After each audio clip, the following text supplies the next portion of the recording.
Hey, welcome back, everybody. Hope you're having a great Wednesday.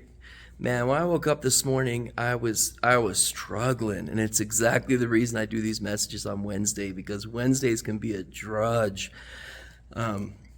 Especially for me in the morning. By the time Wednesdays are over, it's like, okay, I've got enough momentum now. The week's mostly over.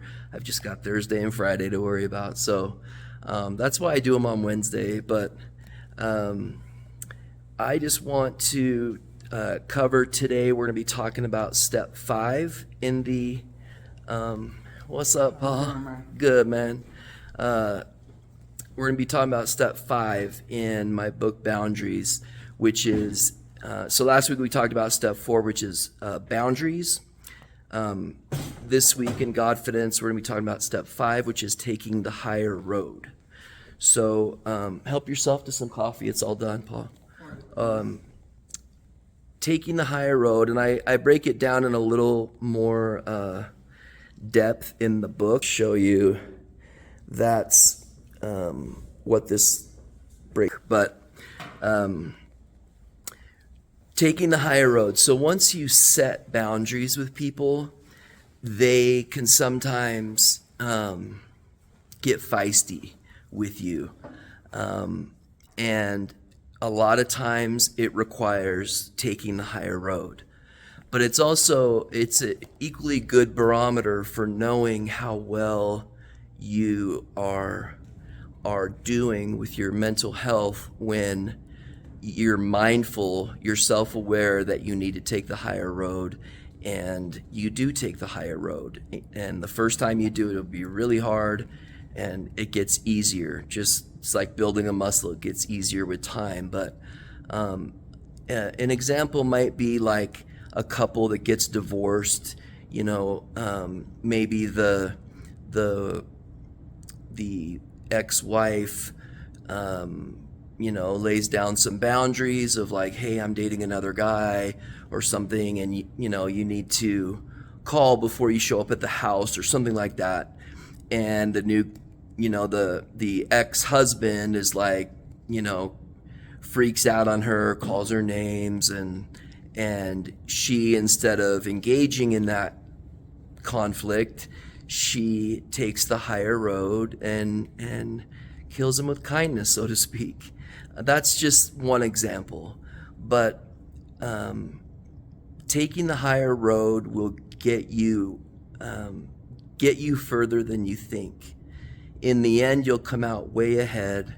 There's a separating factor, like I just showed you in the diagram. That's what I diagram in the book.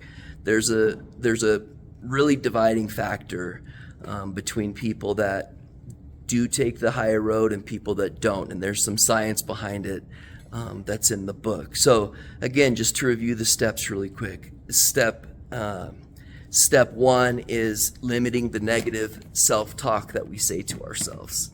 Step 2 is gaining clarity. Step 3 is making better decisions.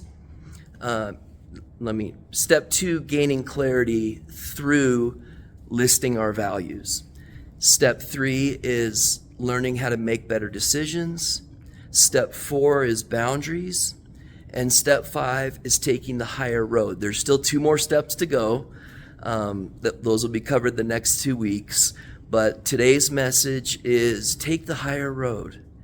You never regret taking the higher road. But you have to fill your time with something, because it's lonely on the higher road. Not too many people take the higher road anymore, and they'd rather engage in the conflict.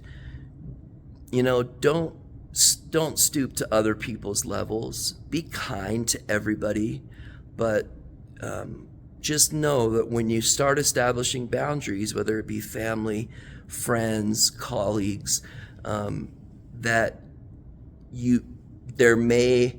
may cause a situation which leads you to, that necessitates the need for you to take the higher road.